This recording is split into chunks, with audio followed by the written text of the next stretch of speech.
Hello everyone, welcome back to the channel. This is Kaga. Today I'm going to dive into one of the more recent additions to World of Tanks. This is the KanonenJagdpanzer.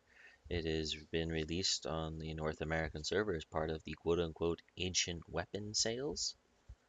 This premium tier 8 tank destroyer is a very new addition to the German tech tree. This is the first time that us people on the North American server have really gotten access to it outside of the Russian public test server for World of Tanks. So this is a bit of an exciting bit of time for us all. And by inspection, you can get this impression that it kind of looks like a really big E25. And having played this vehicle for a day or two on the live server, I can tell you that that isn't necessarily a stretch to make that claim. But that isn't the whole story. It has a very nice, punchy 90mm gun. And I know that if you were frequenting the World of Tanks forums at all, people have been claiming that this gun underperforms, and I went into this vehicle fully expecting that, and got a very pleasant surprise. So with its relatively good mobility, relatively high top speed for a German tank destroyer, and its 90mm gun, it's kind of easy to just imagine the case of an E25 being fused with an RU-251, the Tier 8 German light tank. And I think it's this blend of mobility and speed that is going to lure a lot of people into making a very rudimentary mistake in using this vehicle in public matches, and that they're going to have this great deceiver called speed to lure them out very early into the battle and get them killed early on. And as many of us know, when it comes to these more rapid firing, kind of moderate penetration guns, the longer we can stay in the fight, the more likely we are to succeed. Not succeed really isn't necessarily the best word for this, but to do well in a given match, because we've had the opportunity to kind of make the occasional non-penetrating hit not matter by just pouring more and more shells into the enemy. So you see that I've used, at least in this match, the speed and its generally good cross-country mobility around the hills and the decent gun depression to get into a position faster than the enemy could deploy. And we're going to try to use this speed to facilitate a more traditional um, tank destroyer role in some respects, and then make certain that we have the opportunity to pull back. This is a vehicle that if you try to trade shots without breaking contact between them, you're going to get punished. And I don't mean to spoil anything, but you're going to see me screw that up a little bit here in the first time I take fire from the enemy. And I'll put this out on the table. This was the first match I'd ever played in it. And as you can see, I'm still trying to get a feeling for the gun here. And we sit down, we see that Panther M10, we hang around too long. And after our sixth sense goes off and we take a hit in return, probably from that Panther M10, we break contact enough. We now looking for another shot, and despite the low penetration on the gun and some of the other statistics you probably see in the garage statistics pages inside of World of Tanks, this gun is actually performing fairly well. We're making some fairly interesting shots here, the occasional just poorly aimed goodness, but overall, even well-angled plates are not really much of an issue for this vehicle, this gun, so long as you're patient with it. And so long as you don't let the occasional miss shot fluster you, just sit down, just calm your mind a little bit, and resume working the enemy, you'll do well in your matches. As you can see, we've already picked up just over 1300 damage, and we're still losing quite heavily, and it shouldn't surprise you where this match is going, but I'm not going to say it outright. And even when it's like only maybe 3/4 aimed out there, even that long distance shot, about 450 meters on that enemy Panther, we're still able to connect it. We made that very narrow shot against that STA-1, some of those nice hard to hit overmatching shots against that SU-122-44 earlier. Got a far shot on the Hellcat. As you can see, it's one of those, maybe there's some statistics inside of this gun that we don't see that just make it better than it is, like, say, on the RU-251, which I think this is the same gun. It looks it. So as you can see, we're using the mobility of the tank right now, the ability, the fast turns, the good cross-country mobility to shift positions. I can tell you, I would never have survived this if I was in even my Rheinmetall Borsig, which, for completeness of your information, this is where that is the vehicle I got this crew off of. So now trying to secure the rear flank against the C-25, we put in a nice good shot. That didn't have much of a success there, and as you can see, we're not really exposing much of this tank to the enemy with this. And using its gun depression, it has really good gun depression because it's mounted higher than the 25 or the Stug. It doesn't have to go over the end of the vehicle like the Sturmgeschütz or the Jagdpanzer. So you can actually make use of these hills and make that paper-thin armor actually count for something, at least around the gun mantle. And you did just see that T-29 drive off a bridge and into the river. Derpenberg, don't ever change. So now we put in a little shots to try to help the one remaining ally in the artillery there for you. That doesn't end up changing the tide of it. But we race down here, we don't let the E-25 get into a good position. And here's one thing where perhaps if the vehicle could have turned faster, we could have brought the gun to bear, but we were able to do it faster in this than any of the other tank destroyers. But in the end, that ends that match. Surprise! We got high caliber too, and I think that more than anything illustrates that this is a really capable gun. Yeah, it doesn't have the high alpha damage. Yeah, it doesn't have super penetration.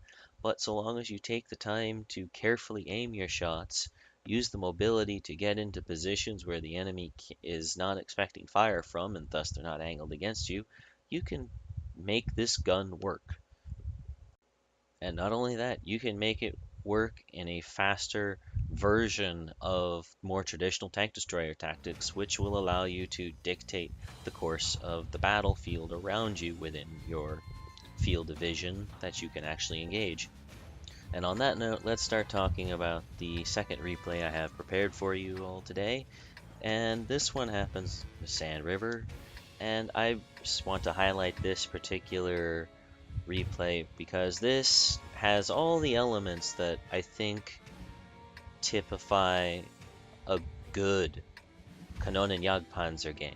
It's using the mobility, using the gun depression, using the great camo rating on the vehicle, and learning to make do with its gun, and then start searching for those critical shots you need to connect with. So I would never ponder this in 1,000 years, and even like my Jagdpanther 2, because that's such a tall vehicle, it's easy to spot. But because this is KanonenJagdpanzer and it's very low to the ground, I'm going to go up into the places where the ELCs roam. So we're going to pop up here on top of this set of dunes overlooking the actual Sand River portion of the map. Now we're looking for a nice shallow rise here that we can poke up behind and make use of our gun depression.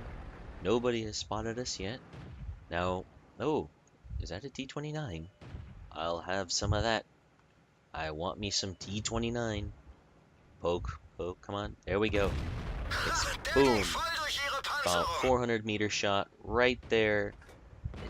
This gun is accurate enough to hit the weak spot there in not only the T-29 but also in the only part of the Tiger 1's turret that we could actually see and penetrate. We are able to connect with the side of the commander's cupola on the T-29, and as you can see, they still don't know I'm here. I do not have the camo net on this. I didn't feel it was necessary. And here we are. We're now causing a bunch of heavies to ponder what the hell's wrong with World of Tanks spotting mechanics. Because, their tears feed me in this respect. Ha ha ha ha ha ha. And now you're probably sitting there going, well, yeah, he's got the camo. This is probably a good camo crew. But wait, no camo net. What are you packing on this vehicle to make it work out so well? Now, on my KanonenJagdpanzer, I have it equipped with the gun rammer, I have ventilation, and I have coated optics. And yeah, this is the first time I've been spotted this match there. And I think it was the SU-122-44, which is kind of ironic because that thing's as blind as a bat. Anyway, back to the subject of equipment for this vehicle. I've chosen these ones because with the lower penetration guns that I've been talking about, having the faster rate of fire allows those misses or the non-penetrating hits or the critical no damage hits or no HP damage hits, I should say. They don't matter as much over the course of a match because it just fires that much faster. And with the gun rammer and the ventilation, you're basically buying an extra 15% functionality out of your loader. And as you have seen in this match, and actually to some extent in the previous match, I think that this is a good way to go with this because you can just pour out the DPM, and DPM means more damage per match. That leads to more credits per match, and you buy premium vehicles to do two things: one, to train your crews, and two, to make money. And this is the one thing we're always in this for, is to make lots of money. Well, credits, but it's still money, right? It lets us buy more tanks, more ammunition. This is good. So seeing that the flow of battle has moved away from this part of the map for our particular vehicle, move a little bit farther up, and we get that kill on the T-29 that we've been, I guess, stalking this entire match. And I know that if I was in any other vehicle, at least in the German tech tree, except with barring the exception of like the SB1C or the RU251, maybe even like the VK2801, but those are all light tanks. Nothing that packs this type of gun could redeploy as quickly as this over the soft sandy terrain at over 70 kilometers per hour just to ponder getting a little bit more damage in on an unsuspecting Super Pershing who's probably sitting there going, where did this thing come from? I didn't sign up for this. Well, yes you did. You joined in the match and you backed yourself into a corner. And as you can see, at this distance, German accuracy, we are not going to miss the weak spots underneath the gunman's lid of the Super Pershing. And we can really make this tank turn on that soft terrain, so which is a good plus, actually. It's one of the weaknesses I've had with other German tank destroyers. It's just they just don't like the soft terrain. And as you can see, we did fairly well in this match. Finished top in terms of the damage dealt. Some lower tier people got more experience than us, but that's because this was tier 8, they were tier 6. No surprise there. And we made a huge amount of money. You can say what you want about the gun and the ammunition, but the ammunition is cheap as chips. You make money with this vehicle. So, just to recap for you all, the KanonenJagdpanzer is a good money maker. It's a surprising vehicle in its general performance, and overall, it's a very fun vehicle. So, if any of this sounds interesting to you, I would suggest picking one up from the premium shop right now. If you're on the North American server, it's only like what, $50, comes with a little bit of gold. It is a good deal if you want to have a bit of fun. So once again, I'd like to thank you for having stuck with me for this short but interesting video that I prepared for you all. Did you see something in the video you didn't quite understand, or perhaps would like to discuss a particular situation or characteristic of the vehicle I didn't cover? Please let me know in the comments. I'd love to help you out. Since this is a limited time offering from Wargaming North America, let me know in the comments. I'll get back to you as soon as I can. If you like this video or other content on the channel, please consider subscribing. I'm always looking to upload some more content, particularly in World of Tanks, World of Warships type of thing. I'm planning to branch out. We'll see how that goes in the near future. I'm planning to boot up a new Help Me series based around World of Tanks and World of Warships. I hope to get the first video up on that sometime in the near future. We'll have to see about that. I think I've got the first video kind of laid out in my head, and after I get that one up, details will follow on how to get your replays up on that series. So look forward to that. Once again, thank you and good day.